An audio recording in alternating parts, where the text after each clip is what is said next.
And then you have Marcin Gortat tweeted, hey, this is a great team win. You retweeted it with the LOL and then deleted. What was up with that? No, I ain't deleted. Somebody else deleted it for me. You know what I mean? I stand on what I say. But it was funny when I put laugh out loud because it was just the way he put the team, you know what I mean? Mm-hmm. And it was more just shocking to hear from him and understanding that he gets the most assists from me and the most spoon-fed baskets ever. What's good, y'all? CT signing in. Now, when it comes to conflict in sports, beef is nothing new. When you're competing at anything in life, harboring hostility towards your opponents is to be expected. And when things go down in sports specifically, it makes for superb television. However, some of the most fascinating brouhahas to witness are not when the feud is between opposing squads, but rather in-house squabbles between teammates instead. This is because teammates are supposed to be your rock, your only allies when you go to war against the enemy. That means having each other's backs unconditionally, through thick and thin. That being said, despite the familial bonds that athletes may form with their teammates, just like with your real family, you can't always get along with everybody. Therefore, I've decided to start a new series called NBA Teammate Beefs, a companion series to my Forgotten NBA Beef videos. I'll be shining a spotlight on the various cases of hostility between colleagues that have taken place in the National Basketball Association. The focus of this video's friendly fire is a feud in our nation's capital between an overzealous point guard and a passive-aggressive big man who lost their marbles as their squad attempted to make the leap from a young upstart crew to a legitimate contender. So welcome to Volume 1 of NBA Teammate Beefs. John Wall vs. Marcin Gortat. Ain't shit to me, it's a walk in the park. Y'all too smart, can't talk from the heart. I got sauce and it's all for the charts. It's all for the charts. To begin, let's take things back to the year 2010, a time when David Stern was still NBA commissioner and Deron Williams had an argument for being the best point guard in basketball. In June of that year, billionaire Ted Leonsis went from minority to majority owner of the Wizards and decided it was time to hit the reset button on the roster. Their big three of Caron Butler, Gilbert Arenas, and Antoine Jamison had peaked. And by peaked, I mean they collected 3 consecutive playoff exits to the Cavaliers, becoming the original LeBronto before LeBronto was a thing. Luckily for these guys, memes weren't as widespread during this time. So out went Caron Butler, Antoine Jamison, and other vets like Deshaun Stevenson, as it was time to trust the process now.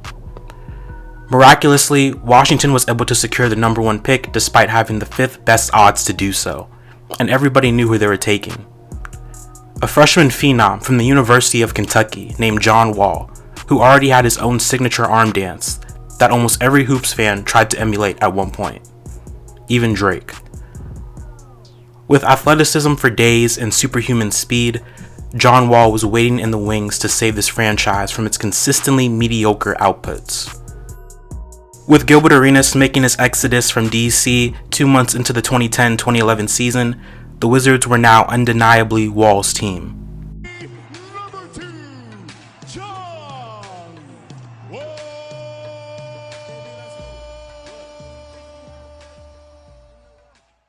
Wall would have a very solid first year that you would expect from a number 1 pick, averaging 16 and 8, but he was edged out for Rookie of the Year honors by Blake Griffin, the number 1 pick of the previous year who missed the entire season due to injury. Unfortunately, his sophomore season didn't show the growth that many people were expecting from the former Wildcat, as he put up virtually the same exact numbers as his inaugural campaign.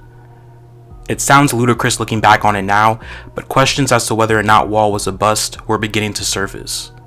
It wasn't until the 2012-13 season where he began to prove that he was a lot closer to becoming Russell Westbrook or D. Rose than he was to becoming some inefficient shot chucker like Brandon Jennings. I hate to call Jennings out, but the numbers don't lie. I mean, how are you in the NBA shooting 27% from the field? And what made him think that it was a good idea to publicly share this cringeworthy video with the world? You know what? Never mind. Back to the topic at hand. After missing the first quarter of the season with a bum knee, Wall would return and average career highs in points per game, free throw percentage, and field goal percentage, despite playing the lowest minutes of his career until this current season. And oh yeah, he was given Bradley Beal as a partner in the backcourt. Days before the 2013-14 season began, Emeka Okafor was ruled out indefinitely due to a herniated disc in his neck. With this team already having a severe lack of quality big men, they did not have time to wait for his recovery. So the Wizards went ahead and traded Okafor and a first-round pick to the Phoenix Suns for a package that included Marcin Gortat. Finally bringing us to the other gentleman involved in this Cold War.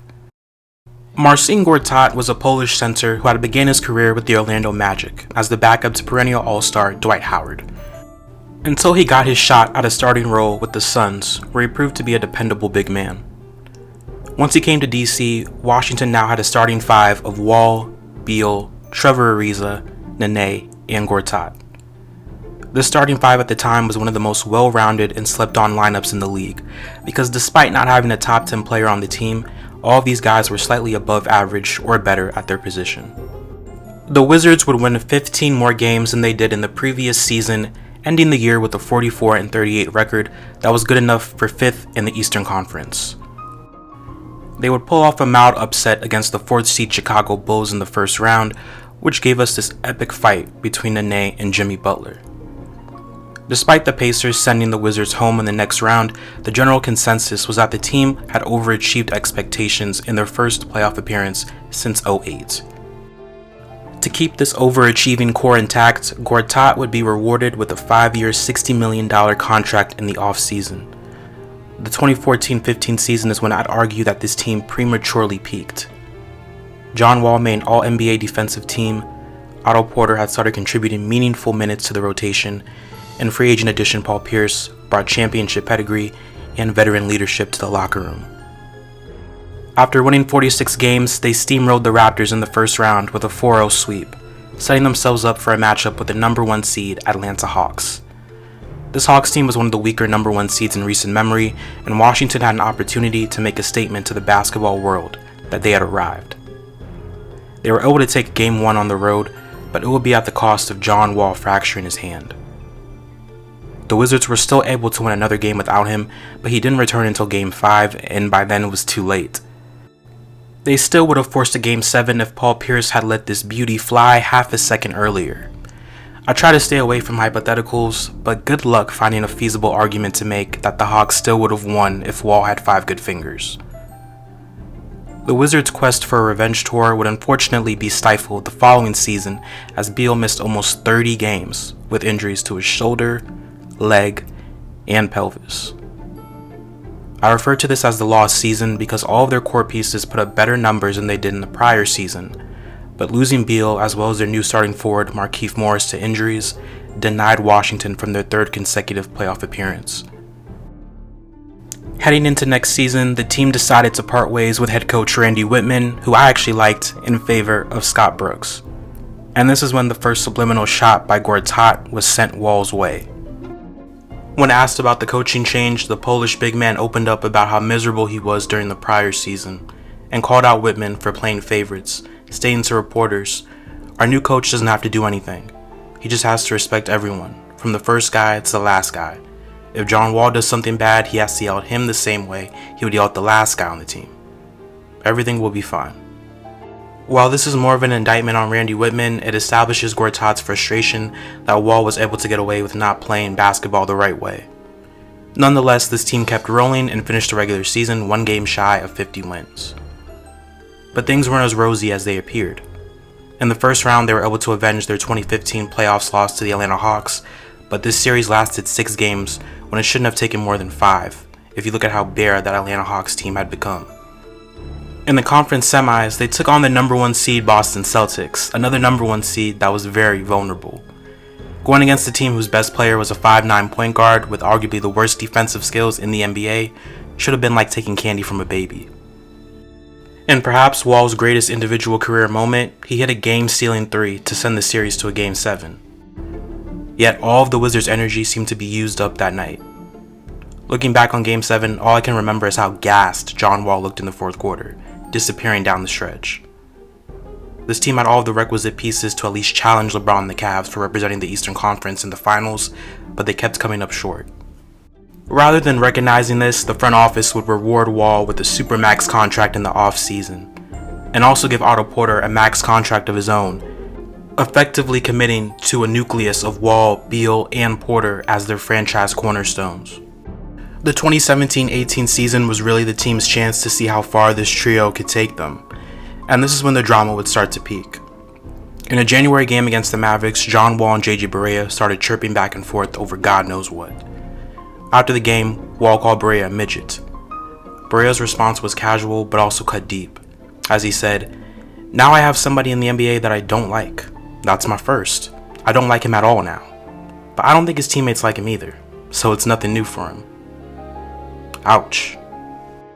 So I guess those Rolex watches Wall bought the team for Christmas weren't enough. I was just kidding, it was really Rolex. Wow.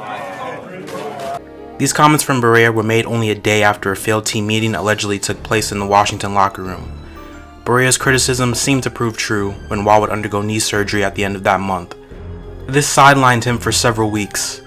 The Wizards responded to his absence by winning 8 of their next 10 games, and his teammates took the opportunity to throw some petty shots in their floor general's direction. Suddenly, the team's new motto was "Everybody Eats," as Beal felt the ball movement on offense had improved immensely. But what really set John Wall off was Marcin Gortat's tweet about a great team victory, with team in quotes. So Wall decided to return the public slander by taking things to ESPN, where he demanded that his center put some respect on his name. Take a look. He had Marcin Gortat tweeted, "Hey, this is a great team win." You retweeted it with the LOL and then deleted. What was up with that? No, I ain't delete it. Somebody else deleted it for me. You know what I mean? I stand on what I say. But it was funny when I put laugh out loud because it was just the way he put the team. You know what I mean? Mm-hmm. The way he put the team in the little exclamation points, and I'm like, whoa. But it is what it is. Everybody has their own opinion. They say what they say. I know what I do and what I bring to a team. I know I'm a team player. I average almost 10 assists a game. I'm very prideful in finding my teammates and getting these guys these shots. And it was more just shocking to hear from him and understanding that he gets the most assists from me and the most spoon-fed baskets ever.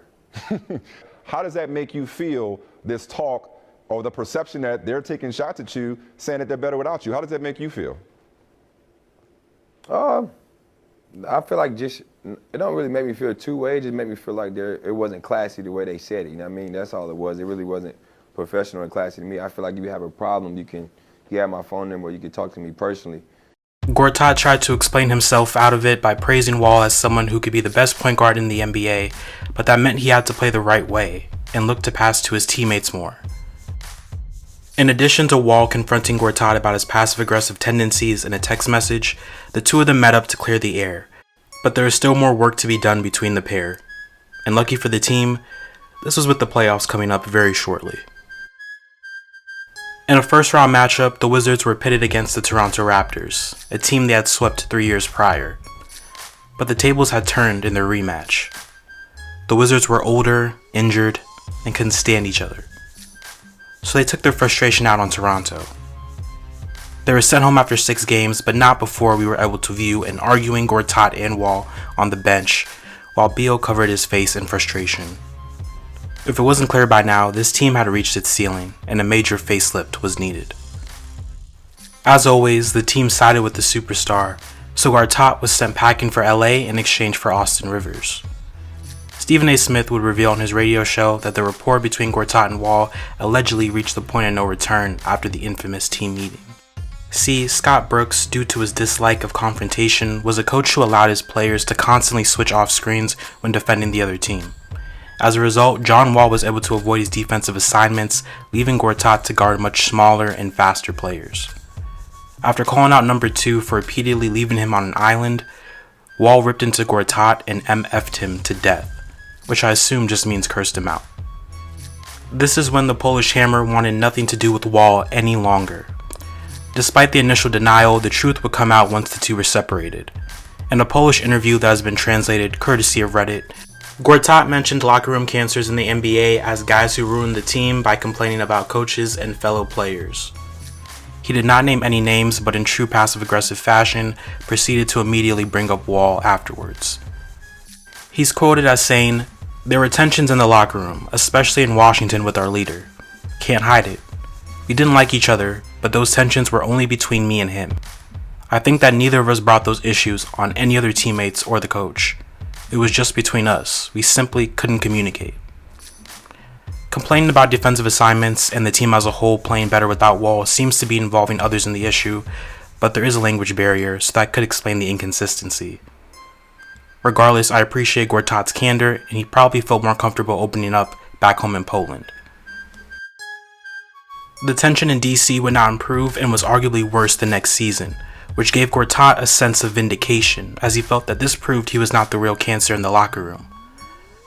Perhaps in the 5-month period between his comments in the Polish interview to this November reunion game against his old team, time was able to heal this wound, as he and Wall hugged things out at the end of the game, adding that there was no bad blood between the two. But not before Wall gave his former teammate a vicious block in the first quarter. After Wall continued to struggle with injuries and the Wizards continued to bicker, Washington would eventually trade their former number 1 pick to the Houston Rockets for Russell Westbrook. Gortat, on the other hand, was quickly cut by the Clippers and officially retired from basketball in 2020. This pick-and-roll duo was supposed to be a focal point of Washington's offense and hopefully lead them towards their championship aspirations. Instead, we saw Gortat physically decline in his mid-30s at a rapid pace. While John Wall's personality and play rubbed many within and outside the organization the wrong way. With both players exiled from DC, the Wizards are no longer a middle-of-the-pack playoff team, but the drama and distractions are gone. Sadly, these two players' inability to coexist is largely why I believe this much-hyped Wizards team failed to even reach the single conference finals in their 5-year run together.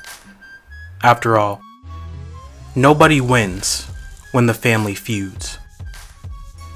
Thank you for watching. Feel free to check out my other NBA beef videos.